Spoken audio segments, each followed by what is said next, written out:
the woman who pretended her husband was still there. What do you do when the life you bragged about falls apart overnight?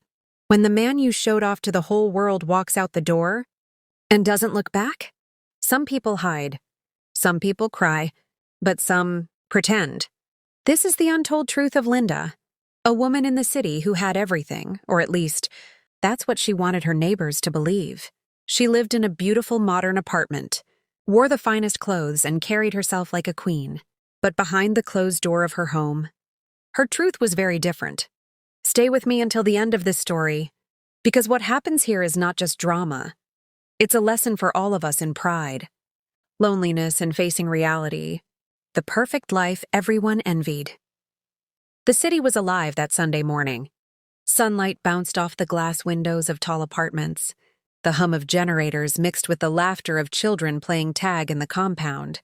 Women in brightly patterned dresses carried handbags, hurrying to church.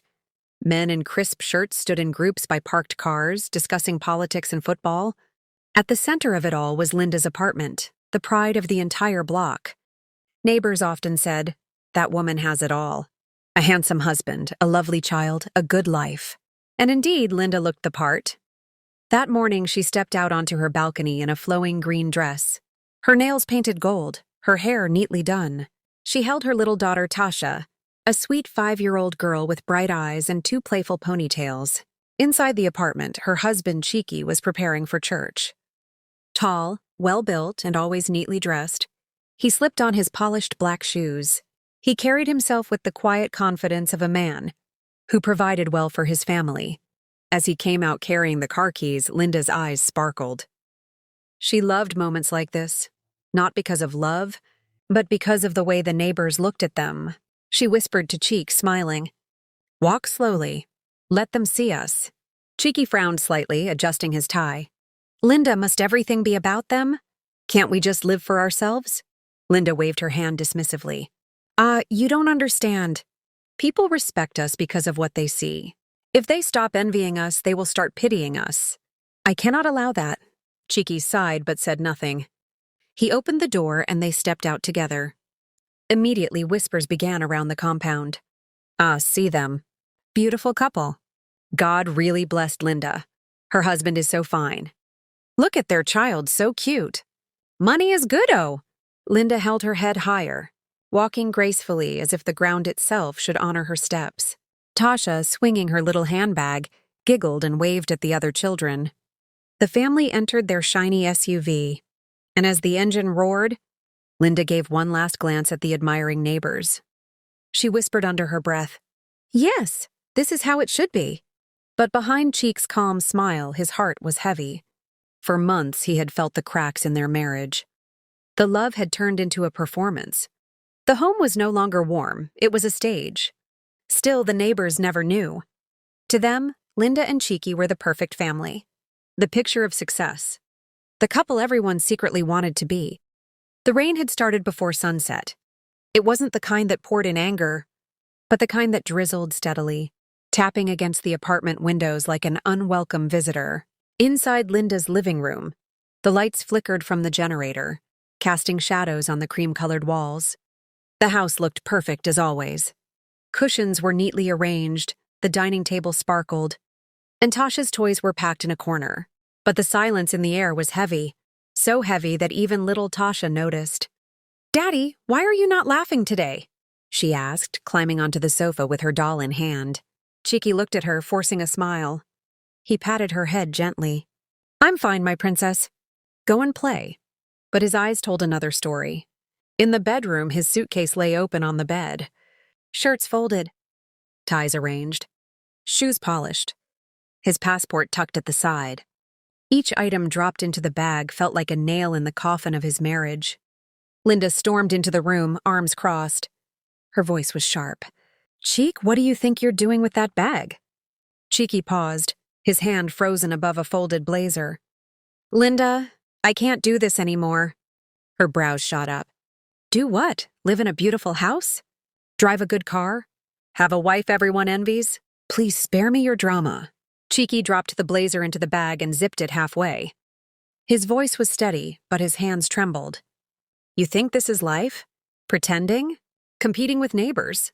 I gave you everything, but you turned our home into a stage. I'm tired of being your actor. Linda's voice rose. You ungrateful man! Do you know how many women are praying for husbands like you? I kept this home shining. I made sure people respect you. And now you want to throw it all away? Cheeky turned, his eyes filled with exhaustion rather than anger. Respect from strangers means nothing if there is no peace inside. You don't love me anymore, Linda. You love the image of me, and I cannot live like a shadow in my own house. Tasha, hearing the raised voices, tiptoed to the door and peeked in. Mummy, Daddy? Are you fighting again? Linda quickly wiped her face and forced a smile at her daughter. No, baby. Daddy is just packing for a trip. But Cheeky didn't correct her. He bent down, kissed Tasha on the forehead, and whispered softly, Daddy loves you. Then he stood, walked to the table in the sitting room, and placed a bundle of money down. The generator buzzed, the rain tapped louder, and the silence grew thicker. Linda's voice cracked as she followed him to the door. So you're leaving? Just like that? After everything? After all the years? Cheeky turned the handle. He hesitated, as though one last thought might change his mind. But then he whispered, I'd rather be alone in truth than die in pretense. The door clicked shut behind him. The sound was louder than the rain, louder than thunder. It was the sound of an empire crashing. Linda sank onto the sofa, her body trembling. Pride wanted her to chase after him, to drag him back, to shout at the neighbors that he was still hers. But deep down, a sharp emptiness spread through her chest. She had fought to keep her image, but she had lost the man. And for the first time in years, Linda felt what it truly meant to be alone. The morning after Cheeky left, Linda woke up to silence. No sound of the shower running. No smell of his cologne. No jingling of car keys. Just silence. For a moment, she lay on the bed staring at the ceiling, her chest tight. Then almost instinctively, she rose quickly. Pride whispered louder than grief. By the time the neighbors stirred, Linda had already placed a pair of polished black shoes, neatly outside the front door, Cheek's shoes. She made sure they faced forward, as if he had just come home late and slipped inside. When Mama Ijoma from across the hall passed by, she smiled. Ah, Linda. Cheeky still leaves his shoes there like a gentleman. You're lucky. Linda forced a smile. Yes, you know him. Always so neat. As soon as Mama Ijoma left, Linda's smile faded, but she refused to break. Later that day, Linda stepped onto the balcony. She held her phone to her ear, pretending to speak loudly so the neighbors could hear. Yes, honey. Did you eat before the meeting? Don't forget tomorrow's presentation. You know you like to leave things last minute. She laughed loudly, too loudly, before hanging up. The woman from the floor below, who was watering her flowers, looked up and smiled. Your husband is such a hard-working man. May God keep blessing your home. Linda waved, her smile dazzling but her heart aching. Inside the house, the truth was different. She ate her meals alone, pushing food around her plate. She washed Cheek's shirts and trousers, hanging them out to dry where everyone could see them. The clothes danced in the wind like ghosts of a man who was no longer there. At night, she even opened the windows wide enough for people to hear her. She would talk loudly into the empty air. Cheek, please turn off the lights when you're done. Cheeky, don't forget to lock the door. Neighbors passing by would nod in admiration, believing the marriage was as strong as ever. But when the lights were off and the neighbors were gone, Linda would sit on the bed with tears rolling down her face. She held her phone tightly, scrolling through old text messages. Good morning, my love. How's work today? I'll be home early, save some food for me. She read them again and again, like a starving woman licking crumbs. One evening, her daughter Tasha noticed her hanging Cheeky's clothes again. The little girl tilted her head. Mummy, why are you washing Daddy's clothes? He has not come back to wear them. Linda froze, staring at her daughter. Then she forced a laugh, masking her pain. Daddy is busy, my dear. He will come soon. But Tasha's eyes were sharper than her age. She frowned. Mummy, are you sure? Linda turned away quickly, her hands trembling as she pegged the shirt on the line. Yes, baby. Daddy will come soon. Inside, she knew it was a lie. But she wasn't ready to admit it, not to her child. Not to herself, and certainly not to the neighbors. So she continued. Day after day, shoes outside, clothes on the line, fake conversations on the balcony, a performance for the world. The neighbors still envied her. But Linda was no longer living for love. She was living for appearances. And that, more than anything, was killing her slowly. The innocent truth. It was a bright Saturday afternoon. The compound was alive with the sounds of children playing, the rhythmic thud of pestles in distant kitchens, and the aroma of fried plantain drifting through the air. Little Tasha, holding her doll with plaited yarn hair, skipped over to play with Mama Esther's son, Junior. They sat on the stairs, sharing biscuits and whispering secrets only children understood. Junior tilted his head and asked innocently, "Why don't I see your daddy these days?" "My daddy comes home every night." Tasha looked down, nibbling her biscuit. "My daddy has not come home for many days. But Mummy says he's around." Junior frowned. "Then where is he?" Tasha leaned closer, lowering her voice as if telling a forbidden secret. "I don't know. But Mummy washes his clothes and hangs them outside. She even puts his shoes at the door. She talks loud on the phone, but nobody is there. She says Daddy is home. But I don't see him." Junior's eyes widened. Children's ears may be small, but their words carry far. He rushed inside and tugged on his mother's wrapper. "Mummy, Mummy!" Tasha said her daddy doesn't come home, but her mummy pretends. Mama Esther froze, the pestle in her hand pausing midair. She looked at her son sharply. "What did you just say?" Junior repeated every word. Mama Esther's brows knitted. Her voice dropped to a whisper. "So, it is true." By evening, the whispers had spread like wildfire across the compound. "Ah, so all this time Linda was pretending?" "Imagine, washing clothes of a man that is not even there. She deceived us. That's why I always say, don't envy people's marriages. You never know." The same neighbors who once envied Linda now chuckled behind their hands, some with pity, others with cruel delight. The next morning, as Linda stepped out to pick up the newspaper, she noticed the stares. Women who usually greeted her warmly now whispered with side glances. Men who once admired her perfect family now smirked knowingly. Her heart pounded. Her palms grew sweaty. But she forced her smile, adjusting her silk robe. "Good morning, everyone," she said, her voice falsely bright. No one answered. Only the wind responded, fluttering cheeks, empty shirts on the line. Linda hurried back inside, slamming the door. Her chest tightened. She leaned against the wall, whispering to herself, "They know. They all know." That evening, a sharp knock rattled her door.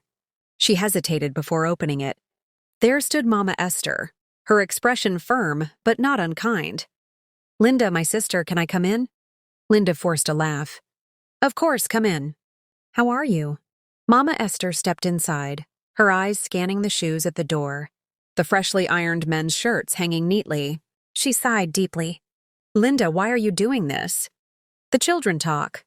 Junior heard from Tasha. "Everyone in the compound knows now." "Your husband is not here." Linda's lips trembled, but pride fought to hold them still. "I didn't want people to laugh at me.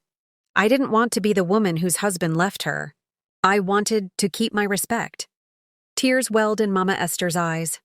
She placed a hand on Linda's shoulder. "My sister, respect built on lies is no respect at all. You can deceive people, but not yourself. And certainly not a child." For the first time, Linda's mask cracked. Her knees weakened, and tears rolled freely down her cheeks. She covered her face, sobbing. "I thought I could hold it together. I thought if I pretended, he would come back. But he's gone, and I am empty." Mama Esther pulled her into a gentle embrace. "Better an empty truth than a decorated lie. Linda, it's time to face reality." That night, as Linda tucked Tasha into bed, the little girl looked at her with innocent eyes. "Mummy, will Daddy come back?" Linda swallowed hard, her throat tight. She kissed her daughter's forehead and whispered, "I don't know, my baby, but no matter what, I will be here for you." And for the first time in weeks, she said the truth out loud. The next evening, the compound was unusually quiet. The children had finished playing. Only the distant hum of a generator and the cries of a hawker selling roasted corn drifted through the air. Linda sat inside her apartment, the curtains drawn. She hadn't stepped out all day. Every time she thought of the whispers, her stomach tightened. But then, knock, knock, knock. The sound was sharp, firm. She froze, clutching her wrapper tightly around her. The knock came again. Reluctantly, she opened the door. Standing there was Mama Esther, her wrapper tied firmly, her face set with both concern and resolve. Behind her, two other women from the compound lingered, arms crossed, eyes sharp. "Linda, we need to talk," Mama Esther said. Linda forced a weak smile, stepping aside. "Come in, my sister. Have a seat." The women entered, their eyes darting around the living room. They noticed the polished shoes neatly arranged at the door. They noticed the freshly ironed shirts folded on a chair. They noticed the silence of a home meant for three but filled by only two. Mama Esther sighed and turned to her. "Linda, stop this. Everyone already knows. Your husband left." Linda stiffened, her voice rising in defense. "No, he is still here. He just travels sometimes. He works late. That's why you don't see him often." One of the women scoffed, shaking her head. "Linda, who are you fooling? Even your little girl told Junior that her father hasn't come home. Do you think we are blind? Do you think we are deaf?" The words pierced through the room like knives. Linda's lips trembled. She tried to force a laugh, but it came out broken. "Why do you people care so much about my marriage? Is it your business? Must you gossip about me?" Mama Esther leaned closer, her tone firm but gentle. "My sister, it is not gossip, it is truth. And truth cannot hide forever. You are only hurting yourself and your daughter by pretending. Pride will not keep you warm at night. Pride will not answer Tasha when she asks for her father." Linda's tears began to flow, hot and unrestrained. She covered her face with her palms, sinking onto the sofa. "I didn't want to be the woman people laugh at. I didn't want to hear them say, 'Her husband abandoned her.' So I created this lie. I thought if I acted long enough, maybe he would come back. But he hasn't, and every day feels like a punishment." For a moment, the room was silent except for her sobs. Then Mama Esther knelt beside her, gently holding her hand. "Linda, listen to me. Better to be pitied in truth than admired in lies. Life is not about what people say. It's about peace in your soul. And peace cannot live with pretense." The other women, once stern, softened their expressions. One murmured quietly, "My dear, we all have struggles.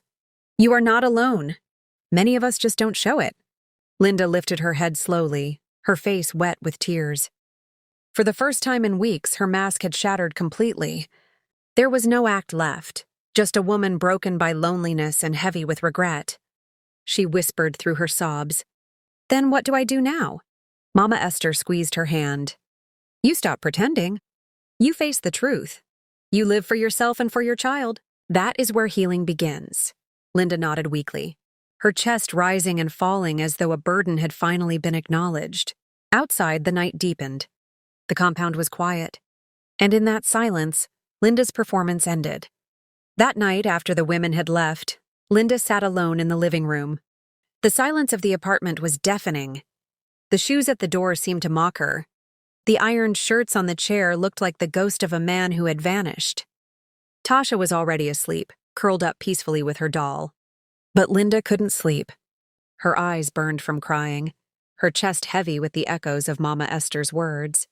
She walked slowly to the door, staring down at the polished black shoes, Chike's shoes, the ones she had faithfully placed there every morning. She bent down, her trembling hands reaching for them. For a moment, she hesitated. Pride screamed inside her, "Leave them there! Let the neighbors keep believing." But another voice whispered, quieter, gentler, "You can't live in a lie forever." Her hands closed around the shoes. She lifted them slowly, as if carrying the weight of her entire facade. Tears spilled freely down her cheeks. She carried them into the bedroom, opened a box, and placed them inside.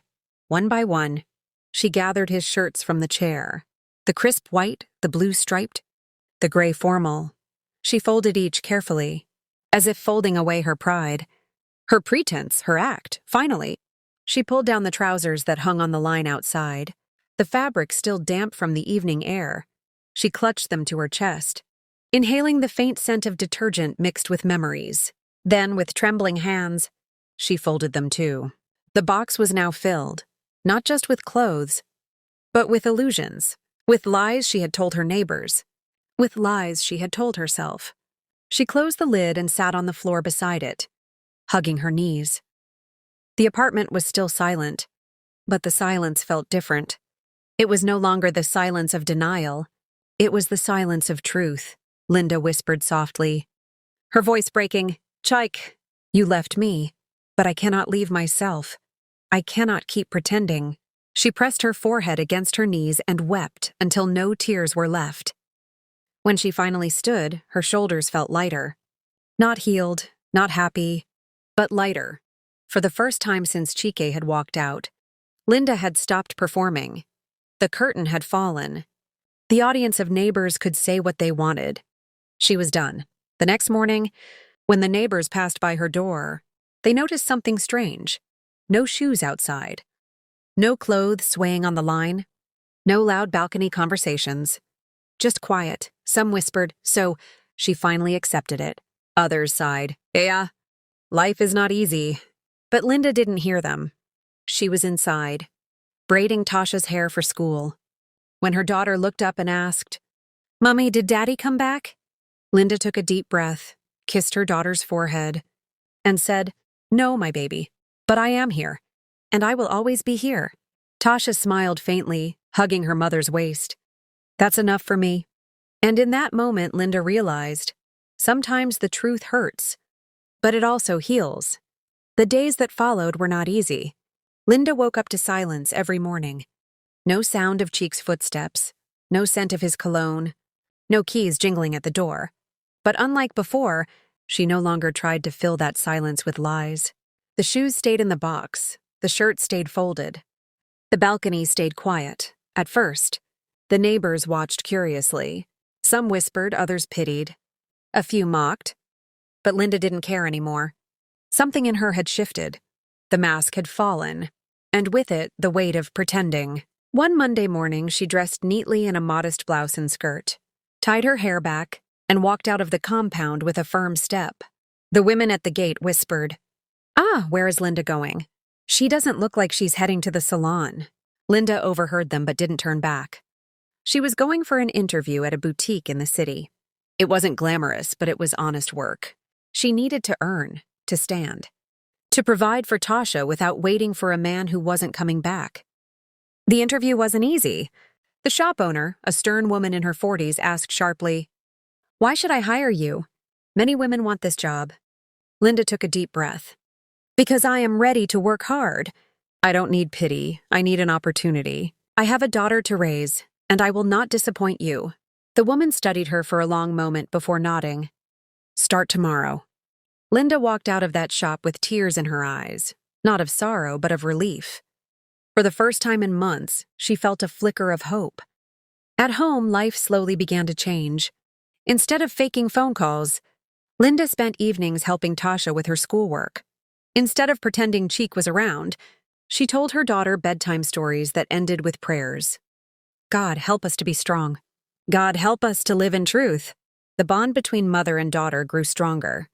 Neighbors began to notice a different glow in Linda, not the false shine of pride, but the quiet beauty of resilience. One afternoon, as she returned from work in her simple uniform, Mama Esther called out from her balcony, "Linda, my sister, I see you shining these days. Not because of any man, but because of your strength. I am proud of you." Linda smiled genuinely, her heart warm. For once, she didn't need to act. Months passed. Linda had become one of the best staff at the boutique. Customers admired her patience, her smile, her sense of style. She began saving little by little, building a small account for Tasha's school fees and future. And though loneliness still visited some nights, she faced it differently. She prayed. She journaled. She allowed herself to cry when it hurt, but she no longer covered it with lies. One evening, as she sat on the balcony braiding Tasha's hair, the little girl asked again, "Mummy, will Daddy come back?" Linda paused, looking at the sunset over the city skyline. She smiled softly and kissed her daughter's head. "I don't know, my baby, but whether he comes back or not, we will be okay. We will build our life together." Tasha looked up with innocent faith. "Then we are strong, Mummy, because we have each other." Linda's eyes filled with tears, But this time, they were not tears of sorrow. They were tears of healing. Linda's story reminds us that pride may give temporary applause, but it leaves the heart empty. Pretending can never replace peace. True strength is not in how you appear to others, but in how you rise when everything falls apart. The Bible says in Isaiah 41:10, "Do not fear, for I am with you. Do not be dismayed, for I am your God. I will strengthen you and help you." Linda found her strength, not in lies, not in cheek's shadow, but in truth, resilience, and God's quiet presence. Linda's story is not just about a woman whose husband left. It is about all of us, the moments when life breaks, when pride tempts us to cover our wounds, when we try to impress a world that doesn't live in our skin. She began as a woman admired by everyone, but empty on the inside. She built her life around appearances, shoes at the door, shirts on the line, fake conversations on the balcony. She fooled her neighbors, but she could not fool her heart. It took the innocent words of her daughter to expose the truth. And it took the courage to finally stop pretending for her to begin healing. The truth is this: sometimes people will leave. Sometimes the life we planned will collapse. But the God who remains is greater than the people who walk away. Pride may decorate your pain, but only truth can set you free. The Bible says in John 8:32, "Then you will know the truth, and the truth will set you free." Linda's freedom came not when Cheeky returned, because he didn't. Her freedom came the moment she chose honesty over illusion. And from that moment, step by step, she began to rebuild. My friend, what about you? Have you ever kept up appearances just so people would not laugh at you? Have you ever carried the weight of pride, pretending everything was fine while your heart was breaking inside? If you were in Linda's shoes, would you keep pretending, or would you face the truth? Leave your answer in the comments below. Remember this: life is not about the image others have of you. Life is about the peace you carry within you. If this story touched your heart, don't keep it to yourself. Share it with someone who may be struggling in silence. And before you go, make sure to subscribe to African Tales, Untold Truth, where we bring you stories that reveal the hidden struggles of everyday life and the lessons we must all learn. Because in the end, the untold truth is always the most powerful.